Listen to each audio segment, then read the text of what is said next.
You found it. Your home for the best content on your favorite team, the Fighting Tigers of LSU. Do us a favor. Subscribe to the channel. Leave your comments below. Be sure to smash that like button.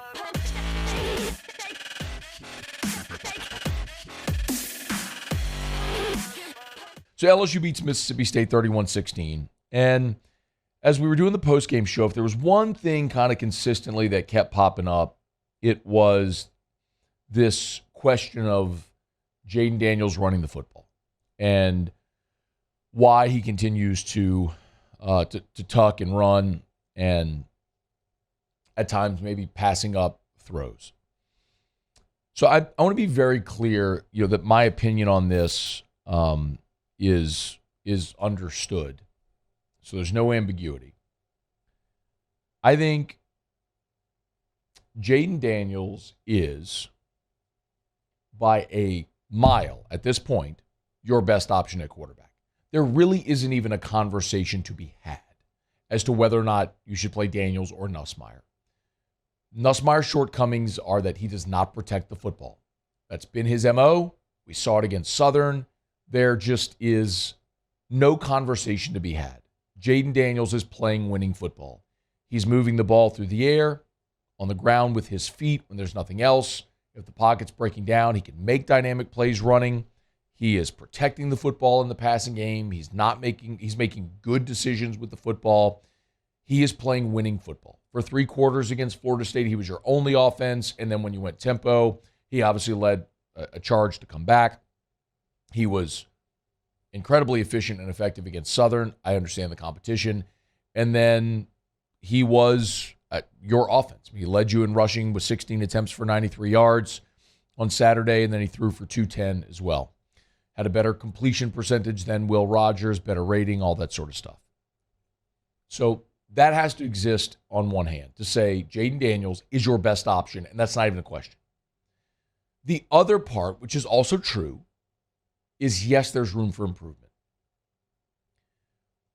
There was one play in particular that I would have never noticed real-time watching ESPN until they showed the end zone view of the play. But it was a 3rd and 8 late in the ball game, and Daniels ran it for 10 yards. So he converted. He on a 3rd and 8, he ran for 10 yards. Excuse me. It was on that drive I just mentioned. It was 3rd and 8, excuse me. And Daniels ran the ball for 10 yards to convert.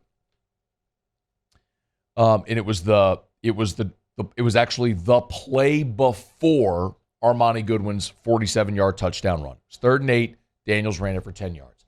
They showed the end zone view of that play, and you could see that Kayshon Boutte was lined up on the right side, and he ran a route that broke toward the sideline, and he was open. And had Daniels hit him, he probably turns upfield and scores. But Daniels didn't throw the ball. Instead, he ran. It was 3rd and 8. He ran for 10 yards, got the first down. That's a winning play. You moved the sticks. You kept the drive alive. That is true. Also true is if he puts the ball in the air to number 7, Kayshon Boutte scores his first touchdown of the season, and there's your dagger play either way. So both of those realities are true. That Jayden Daniels has been efficient. He has been effective through the air and with his feet. He has protected the football. He's playing winning football, and he will win you games this year. The other part of that is also true, which is he has room for improvement. So I asked Brian Kelly that question today at his press conference, and the way I asked it is I intentionally asked it in a very open-ended way to see what direction he would go with it. And the way I asked the question was, do you think Jayden Daniels is running too much? And this is what he said. When we evaluate when he runs, we want to see that if it was within the progression and, it was a really good coverage, or maybe that play wasn't great against this coverage, or we got beat at a particular position and he got flushed, versus you turned down a potential high-low read and you took off. right? So that's what we're trying to evaluate. And it's really a little bit of both. I think there's still growth there where we can stay a little bit more patient and a little bit more locked in on the progression. And then there are sometimes the really dynamic runs that there was just nothing there and he made something happen. So you want to be careful where you go, hey, you're running too much. And then when he needs to be dynamic, he's not. So we have to be very careful and along the way keep coaching him to really do a great job of getting through his progressions and seeing the things necessary that allows us to be balanced in both. Thought it was a great answer that made a ton of sense. One of the things that makes Jayden Daniels so special is when something isn't there, he can turn it into a positive. The first play of the game against Florida State, pocket was breaking down, he busted around left end for 25 yards. That's the dynamic ability Brian Kelly's talking about. And you don't want to ever limit that by saying, hey, quit running, stay in the pocket. But similarly, got to keep your eyes downfield, notice when there's a play to be made. Look, there was a moment in the game where I thought he did a beautiful job of that. And it was the play to Brian Thomas, where Brian Thomas got 15 yards and the defender was almost ripped his shirt. He was dragging him down the field. That was a play where we have seen Jayden Daniels tuck and run. But in that moment, he was very patient. He went up to the line of scrimmage, kind of kept his eyes downfield, rolled on the line, and made an accurate throw. So you're seeing good and you're seeing room for progression and improvement as well.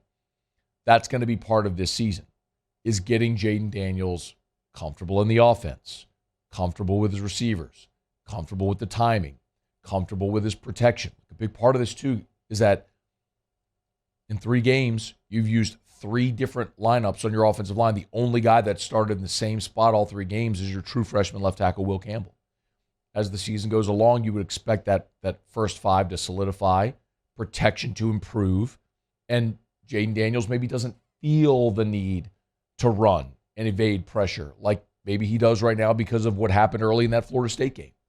So I think specifically with Jayden, it's part of the conversation that we're having with the whole season, which is there's going to be some really good, there's going to be some head scratchers, but over the course of the season, I think you're going to look back and go, man, look how far this team has come over the course of 12 games. And I think the same is going to be true with Jayden. I think as he gets more comfortable with the offense, with the play calling, with his receivers and timing and routes and rhythm and protection and everything, he keeps getting better and better as well.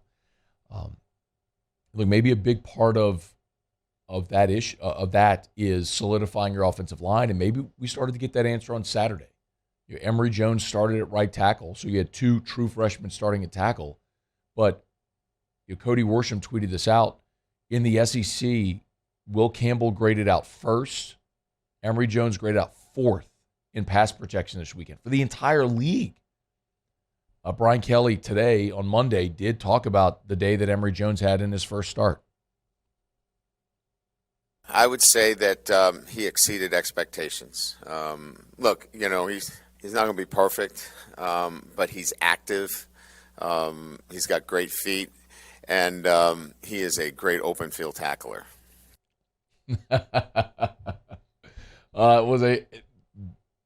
Isn't that a great illustration of his athleticism that you're talking about, where Emory Jones goes and tracks down a returner to make an open field tackle? So a lot of progress and a really encouraging win for LSU. And you just keep watching them improve week to week to week to week. And you got another opportunity to go iron out some of the kinks this week with New Mexico coming in before you head to Auburn, who, look, man, Auburn plays Missouri this week at home. They're a touchdown favorite. If Auburn lays down and gets beat, I mean, is Brian Harsin even there when LSU goes there to start October? Find out. Hey, thanks so much for watching. Please leave your comments. I love to interact. And be sure to hit the red subscribe button below.